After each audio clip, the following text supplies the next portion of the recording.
Welcome to TriloTalk. This is a podcast dedicated to topics that we think are important to the profession of medical writing. Our goal is to bring topical issues to the forefront and hopefully spark conversations in the wider domain about these issues. I'm Chamberlain James. I'm one of the senior partners at Trilogy Writing, and I'm delighted today to be joined by Cheryl Roberts. Cheryl is the global head of medical writing at BioMarin and has a special interest in rare diseases and all things orphan drug. So I'm really excited to have this conversation with you today, Cheryl. But let's start talking about orphan drugs and submission documents for these. And the first question that I'm always asked by anybody in medical writing is why orphan drugs are called orphan drugs. And I've always wondered that myself. So can you answer that first question for us? And that is a very good question. Do you want a bit of a history lesson? Absolutely. My history is appalling. Always would like a history lesson. Okay, so the term orphan was first used in the context of therapeutic drugs in an editorial comment in 1968. And that was about the unavailable drugs that were available. The unavailable drugs for children. There were a number of drugs that are available for adults and not for children. And this article was all about that and was saying that children were becoming therapeutic orphans. Oh. On there, that term orphan was used for a lot of conditions that were termed as abandoned, for example. And if we fast forward to the 1970s, the FDA were then looking at gaps in for conditions where there was hardly any therapeutic products. And a task force identified rare diseases that had no available treatments because sponsors felt it was too expensive versus the economical value. And from there, the Orphan Drug Act was formed. And the Orphan Drug Act managed to exclusively use the word orphan to only be used for treatments for rare diseases. So that is the whole history of it. And since then, it's been exclusively used as orphan drug for rare diseases only. That's fantastic. I genuinely had no idea about any of that. So that is really, really good to know. Thank you so much for explaining that. Now it all makes sense. Now it makes sense. It does, yeah. So this is obviously a tricky area to work in for sponsors and definitely for medical writers. And we'll get to the whole medical writing aspect of it in a second. But in terms of the clinical trials themselves, what do you think are the most common hurdles in running clinical trials for orphan drugs? Recruitment is very difficult. Obviously, it's a smaller population. Patients are more scarce in different countries. Identifying even the population for rare disease may seem straightforward when you're talking about the actual rare disease, but when you're designing a study, it can become more complicated. The ethics that are involved. So if you're looking at a condition where children are dying, how can you design a study like that? How can you enroll those patients into your study? So I'll say they are the key ones. The cost as well, very expensive. Trials, finding clinics that can bring these patients in, finding key opinion leaders that understand the condition. So a lot of those hurdles come into play when you're looking at clinical trials around rare diseases. Yeah, that makes sense. And just for our listeners, anyone who's maybe not so familiar with orphan drug trials, I was involved in one that there were 18 patients available globally for this trial. Is that unusual, Cheryl, or is that roughly the kind of orders of magnitude we're looking at? Yeah, so you can have ultra rare conditions where the patient numbers are extremely low, and rare conditions where, globally, you're looking at your phase 3 studies, the numbers are small. Yeah, I can imagine it's really, really tricky. So do you think there's enough discussion in the industry around these hurdles and the challenges in bringing orphan drugs to the market? I think it's better now. There are patient advocacy groups now, so much more than there were before. People are much more open about speaking about rare diseases. You even have celebrities speaking about their children now who have a rare condition. Also, there are many regulatory pathways available to help sponsors with these difficult situations. So you have more scientific advice available to ask questions around the study design. But it's definitely becoming much more of an open topic, especially with platforms that are available to discuss things along these lines, and patients become really critical in rare diseases, and patient voice is so much more important. That is brilliant, and I'm hearing that recognised more and more across the industry. Patient advocacy groups are so powerful now, and rightly so, and the patient voice is really being considered and put at the forefront. Yeah. But let's address the elephant in the room, right? There's a lot of really bad perceptions of pharma. Mm-hmm. In ultra orphan and even orphan conditions, there can't be an awful lot of profit to be made. If there's not many patients, then a therapy that's hugely expensive to develop, it must be hard to get any return on that investment. So what do you think is the reason why companies still do work in the orphan arena?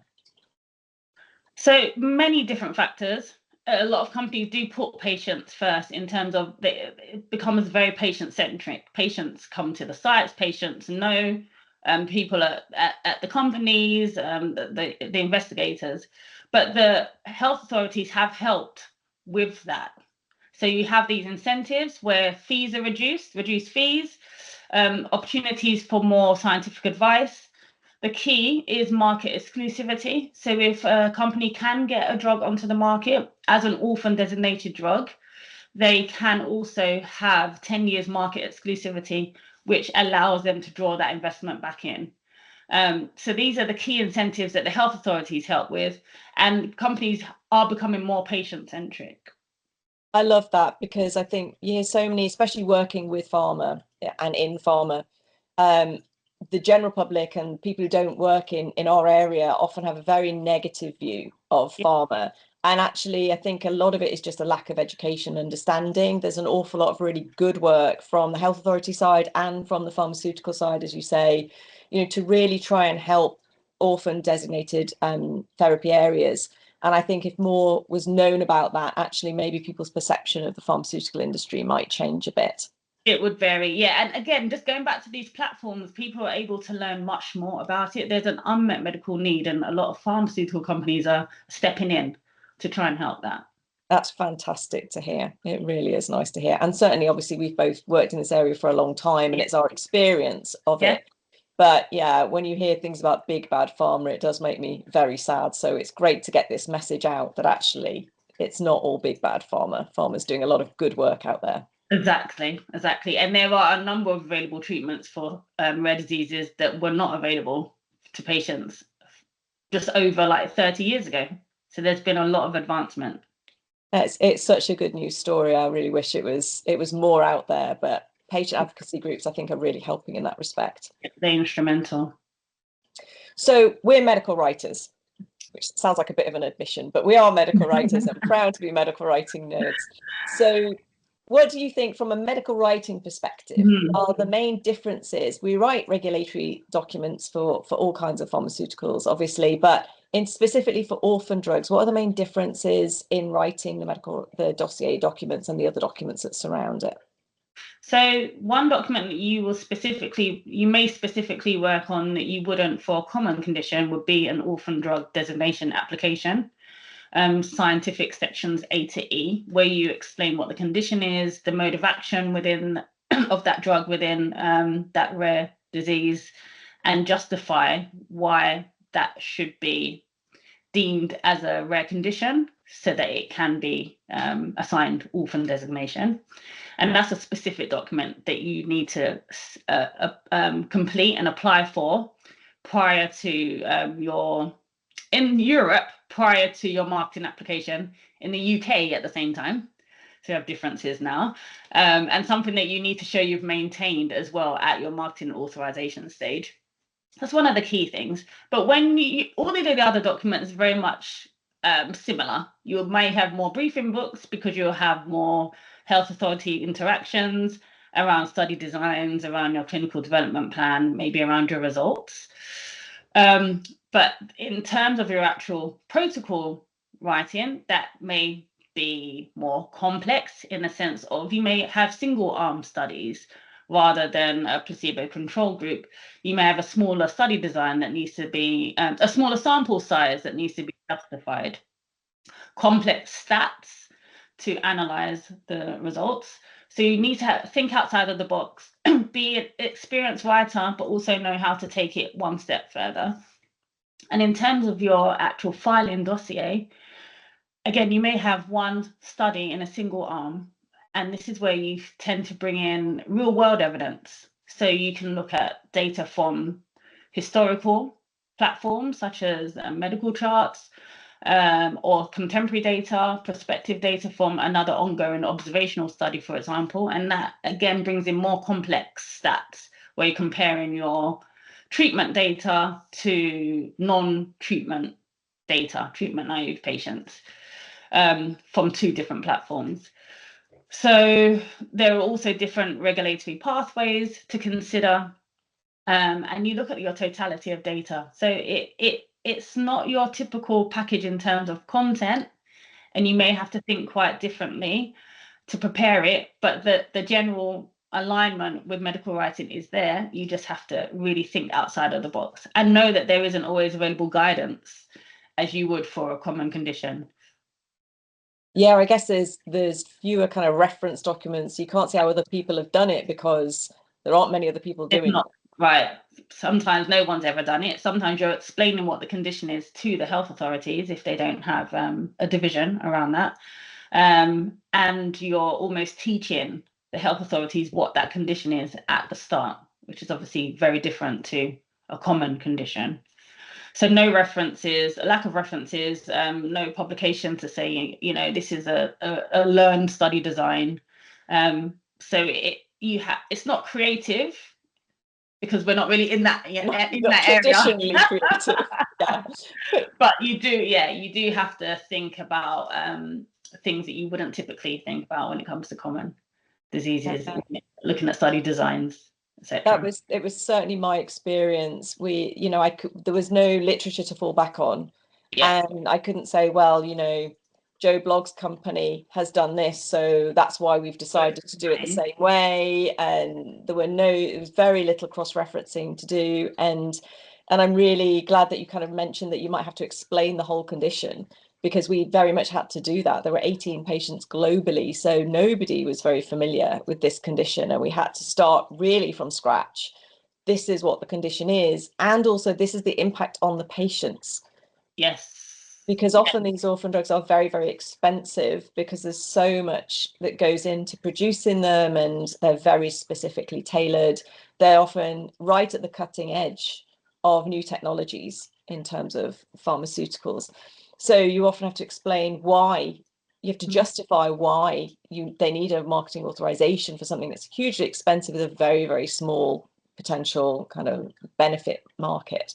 Yes, exactly. And as you mentioned there, patient voice is something actually that would be quite different in your dossiers for a rare disease, because that is so important, right?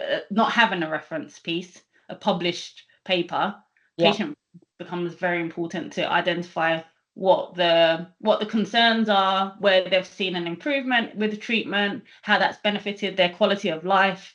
These are fundamental pieces in a package.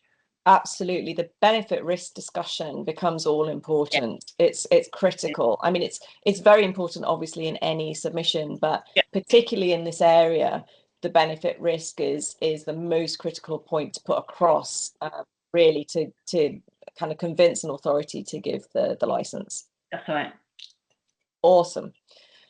So from a medical writing perspective, we've kind of outlined how different it is to work in this area, and the challenges that it brings, very real challenges. So do you think for any medical writer who wants to kind of specialize in this area or move into this area or even work in this area, do you think there are any additional skills or additional skill set or background that's needed to really cope with all of this? Do you think you can come in straight off the bat and just work in the area, or do you think there's extra training that you would suggest? I would say generally it's highly strategic writing, and it's something strategic writing is developed. So you wouldn't enter medical writing and well, you can, but you wouldn't enter medical writing and already be quite strategic with your style of writing. It's something that would develop more over time. But it's not to say that you cannot go into rare diseases immediately. It's something that certain documents you would have to pick up later on. But again, just a strong understanding of stats, because it gets very complicated. It's not the usual. It starts with the p-values, but it doesn't. It's not always the p-value stuff. And just having a general understanding of the rarity of conditions really helps. Yeah, that makes complete sense. It's yeah, I think critical thinking and strategic thinking is definitely something that comes with experience. Yeah. So yeah, I can understand that. Makes complete sense. So let's get our crystal balls out then, Cheryl. What do you see the future looking like for orphan diseases and orphan drugs? Well, I think we've come a long way, like with the advancements in like genomics, personalized medicine. I think we will see a lot of things. We already have. I'm very positive about what we'll see with rare diseases, and a lot of people are again being more open about conditions. So we're learning about more conditions, because a lot of them you can only learn from the actual patients until someone's been diagnosed, or a key opinion leader has one patient who has this condition. So there's definitely more discussion around it, and then there's more research into it. And with the genomics piece, I think there's a lot of potential for treatment in the future. So I'm very positive about it. Just need to watch this space. Excellent. I love ending on a positive note. Thank you so much. And I feel equally optimistic, especially with the patient voice being brought to the fore more and more. Definitely. So thank you all for listening to TriloTalk today. If you enjoyed it, please do come back and listen to us again. If you have feedback on this or any of our sessions, we'd really love to hear it. In addition, if you have any ideas for future topics that you'd like us to cover, particularly something you think the community should be talking about, let us know. We'd like this to be an ongoing conversation with medical writers at large, and you can send us your comments on our LinkedIn page. Just a reminder, you can find all of our episodes of the TriloTalk podcast on Apple Podcasts, Google Podcasts, Spotify, and trilogywriting.com/TriloTalk. Cheryl, it's been an absolute delight to talk to you today. Thank you. I always learn whenever I speak to you, so thank you so much, and we always have a giggle. Thank you so much for today. Thank you all for joining us, and have a really great rest of your day. Thank you. Thank you.